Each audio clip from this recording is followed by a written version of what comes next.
Hi everyone, my name is Amélie Gruel, and today I will be presenting you the work that Dr. Jean Martinet and myself presented for the Content-Based Multimedia Indexing conference about bio-inspired visual attention for silicon retinas based on spiking neural networks applied to pattern classification. First of all, let's define what are those three domains concerned by our work. Visual attention is a behavioral and cognitive process of selectively focusing on a discrete aspect of sensory cues. Spiking neural networks are a bio-inspired neural network mimicking the behavior of biological neurons' membrane conductance and synapses. Silicon retinas are a novel type of visual data recording which measures pixel-wise changes in brightness and outputs asynchronous events accordingly.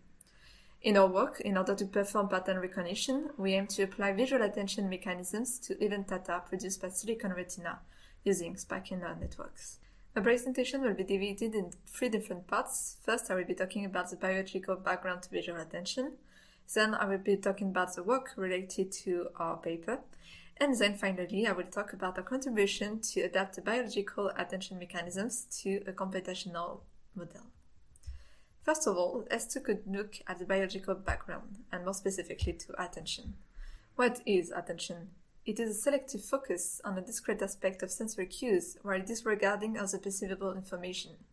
The cues can be visual, so that's our case, or auditory, or about touch, etc., etc. It is a behavioral and cognitive process that is either subjective or objective and can be voluntary or instinctive. There are a lot of applications of attention in artificial intelligence and in deep learning. For example, you can focus on different regions in an image, words in the text, or phonemes in the speech. Now let's take a look at the human eye and the visual cortex. The human eye is a complex eye where the light comes through the pupils and is captured by the retina. The retina is the bottom layer of the eye composed of photoreceptor cells, such as rods and cones, and the photosensitive ganglion cells. It is interesting to note that event-based camera aims to emulate the mechanisms of photosensitive ganglion cells with a bipolar cells-like circuit converting the light signal into on and off events. The fovea is the central retinal spot where the vision is optimal in bright light, thanks to the high density of cones there against the whole retina. The visual information travels through the thalamus, then along the different parts of the visual cortex, V1, V2, V3, etc. The frontal eye field is an interesting region in the visual cortex and has a role in visually guided saccades target selection and selective spatial attention. Also, it handles retinocentric maps of saliency. Let's take a look at the different neural mechanisms behind visual attention.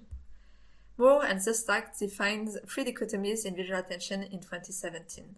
First of all, they define dichotomy between top-down and bottom-up attention. Top-down attention is a selective type of attention depending on the previously set motivation or role, whereas the bottom-up depends on physical saliency, including brightness, movements, and colors. Another type of dichotomy exists between spatial, temporal, and feature-based attention. Spatial attention is directed towards a specific location in space thanks to the oculomotor system, which leads to the prioritization of an area in the visual field, when temporal attention focuses on specific instant in time. This type is often tapped into for video processing and devices critical video frames. A final dichotomy exists between overt and covert attention. It corresponds to the presence for overt or the absence for covert of motor commands leading to saccadic eye movements. Those two types of attention are simultaneous and complementary. Moore and Zustak also identified three main kinds of neuromodulators that are particularly involved in visual attention. A neuromodulator is a class of extraneuronal molecules released within cortical and subcortical structures, which allows and influences the signal transmissions between neurons. The first neuromodulator particularly involved in visual attention is acetylcholine, which enhances selective visual attention. Also, there's the dopamine, which affects selective attention and has a strong link with ADHD. And finally, there is a norepinephrine, which responds to salient sensory stimuli. Let's take a look at the work related to our paper. Attention mechanisms have been implemented using spiking neural networks in many work. Also, it has been applied to silicon retinas data, either with models originally applied to RGB cameras or with spiking neural networks. Finally, there are a lot of attention mechanisms in multimedia, and two particular reviews exist on these subjects. The first one done in 2001 by Inti and Core, and the second more recently, in 2014, by Le Calais and Yebur. Those related work strengthens our conviction that applying attention mechanisms to multimedia using spiking neural network and silicon retina is a highly enticing line of scientific inquiry. Also, the review of attention's biological background allows us to develop some biologically inspired proposals to adapt the concept of attention to computational models for purposes of responding to the computer vision and multimedia tasks. Indeed, if those tasks are easily achieved by the human brain thanks to attention, the learner mechanisms involved deserve to be studied more thoroughly so as to profit from its efficiency and its robust performance. Another line of work practicable would be to adapt existing attention model to spiking neural networks and visual input produced by silicon retina to bring out the benefits of this combination. This is what we did for this paper. We adapted the attention model defined by Bernard and Evert in 2018 in their paper on attention-based spiking neural network for stabilized spike sorting to silicon retina data. This original model is composed of a classifier and one monitoring attention neuron. Let's first take a look at the network topology originally defined by Bernard and Evert and that we implemented in our contribution. This network is composed of 3 different layers, the inputs, the intermediates, and the outputs, that are connected via learning mechanisms in order to implement a classifier. This classifier is overviewed by one attention neuron. The attention neuron receives information given to the network as inputs via a short-term plasticity connection between the inputs and the attention neuron. This short-term plasticity allows for the attention neuron to be accustomed to the input given to the network, and it will then only spike and only get activated when the information that is given as input is interesting and new and worthy of attention. There is an hysteresis mechanism that keeps the attention neuron always close to be excited, and the attention neuron excites the intermediate layer. This way, the intermediate layer will only get excited when the attention is excited, so when the information that is given to the network is interesting and relevant enough. So the intermediate layer will only let the information through if the information is relevant. Finally, there is a connection between the attention neuron and the output layer that is inhibitory. This way, the output layer will only receive the information output by the intermediate layer when the attention neuron is done being excited. So when the pattern that was worthy of attention is done being processed by the intermediate layer. And the output will then only classify the whole pattern that was interesting and not just a small sub-pattern. Let's now take a look at the various inputs that were given to the Bernard and Evert's models and to ours. Bernard and Evert in the original model used it to do some spike sorting, meaning that they were taking as input the membrane conductance of biological neurons in order to detect when there are some action potential that were emitted by this biological neuron. So when the information in the conductance membrane was interesting enough. This input is a 2D signal composed of one value that evolves around time. The event-based data that we want to classify in order to do some pattern recognition is different. This way, we don't have a 2D input but a 3D input. We want to classify some sample from the DVS-128 gested datasets created by IBM Research.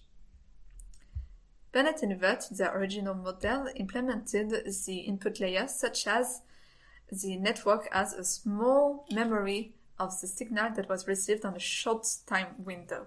The current value is received by the first column of the input layer, where the neuron that corresponds to this value will activate. Then the precedent column will receive the information that was given as input just one time step before, and the corresponding neuron will activate as well, etc., etc., when we go back over several columns, over several corresponding time steps. When we go back to our event-based data, we have to do this as well, but in 3 dimensions instead of 1 dimension.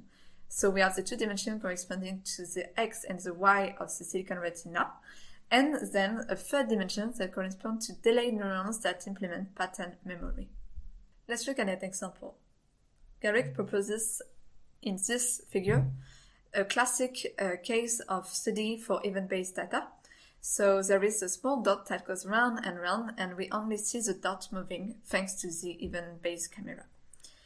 If we take a look at it with our 3D input layer, on the first layer of our 3D input, there will be the activation of the neurons as the coordinates of where the dot is currently.